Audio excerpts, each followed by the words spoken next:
first Assassin's Creed was a bona fide genre buster. Mixing an open-world design with parkour gameplay and an unpredictable story, it remains one of the great stories of this console generation.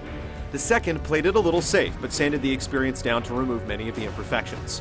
The fear with Assassin's Creed Brotherhood is that it continues the trend and fails to provide a creative spark. With a multiplayer component and building an army of assassins as keystones, are they enough to make you put out another hit on the series?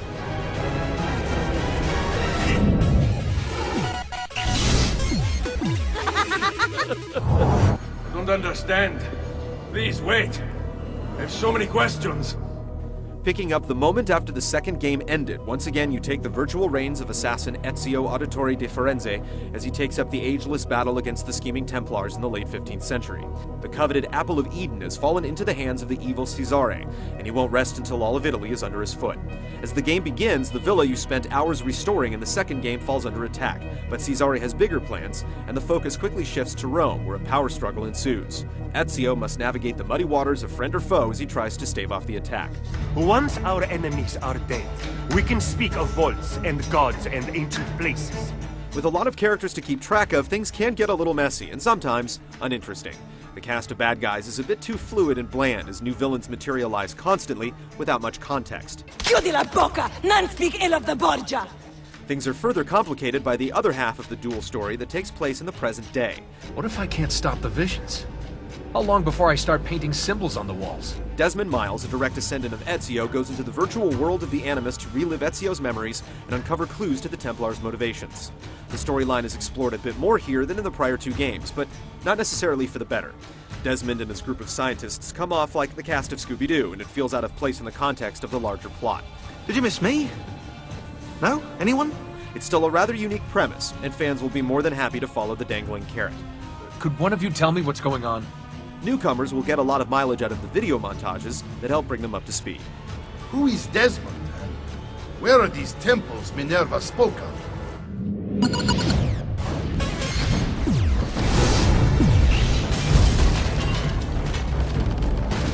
Brotherhood is an open-world game that has one primary story arc and plenty of distractions. The game does a great job of keeping you on the beaten path if you so choose, but there are guilds to develop, items to collect, and the entirety of Rome to revive.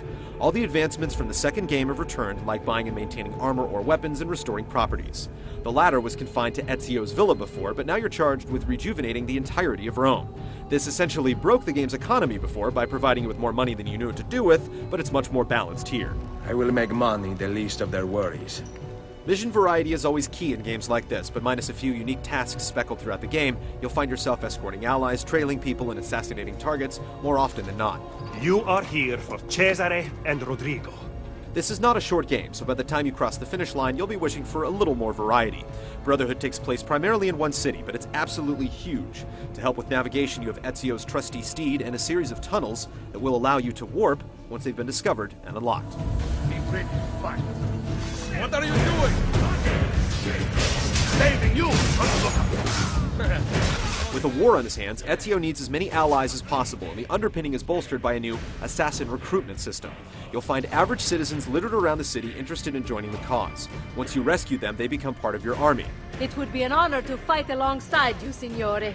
Utilizing a menu system, you can hire them for contracts that will net you coin and give you points to upgrade their armor and weapons. You'll grow attached to your little projects very quickly, which makes permanently losing them to a difficult contract all the more disappointing. The final component of the design is the new multiplayer mode. Built around the now standard leveling with perks and kill streaks motif, you're given a target to hunt while another player hunts you. It's not as simple as just killing each other. Bonus points are awarded for being as covert as possible, with the final point total determining the winner.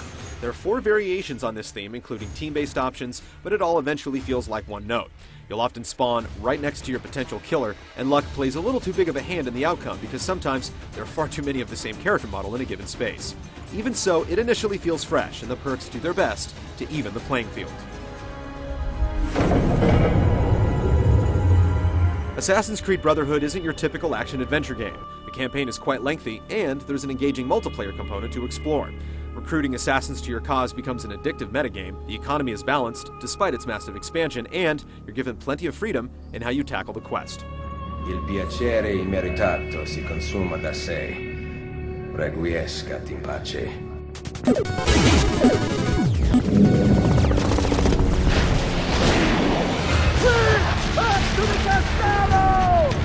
run anywhere, climb anything parkour has returned with few tweaks. It's still exhilarating to run from rooftop to rooftop, and it's still frustrating when the precision is undermined by the need to automate.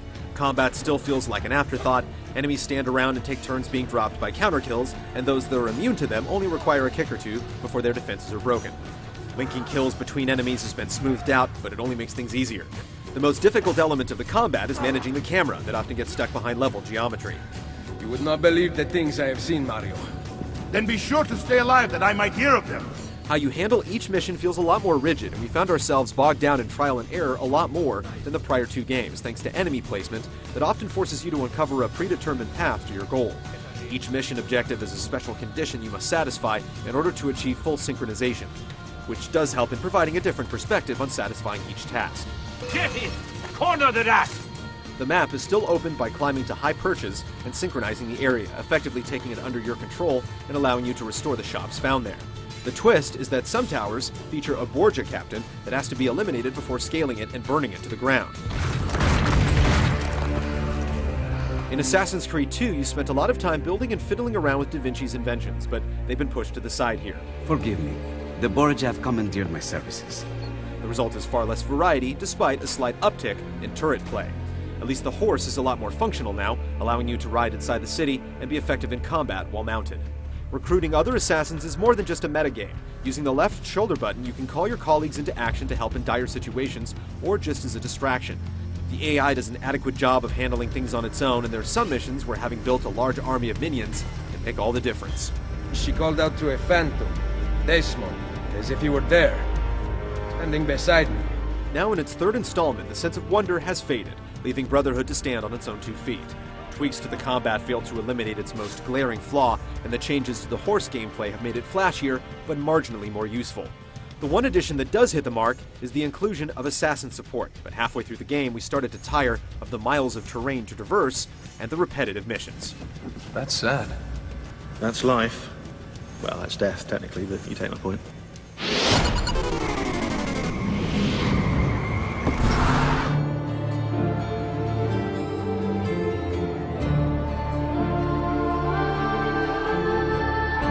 The first Assassin's Creed was a looker, the second started to show the engine's age, and now the third looks downright dated at times. You condemn what you do not understand. Animation is still its forte, and the new batch of counter kills are both brutal and exhilarating, but textures and entire objects regularly draw in, and the frame rate jumps all over the place. Jump! At least there's no knocking the authenticity.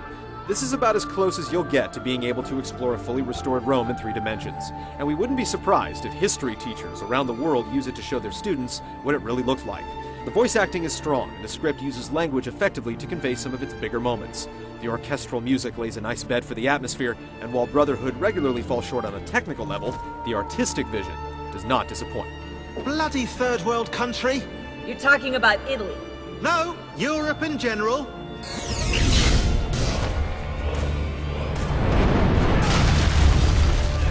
It was initially thought that Assassin's Creed Brotherhood might be a multiplayer-focused game, where the campaign was an afterthought, but nothing could be farther from the truth.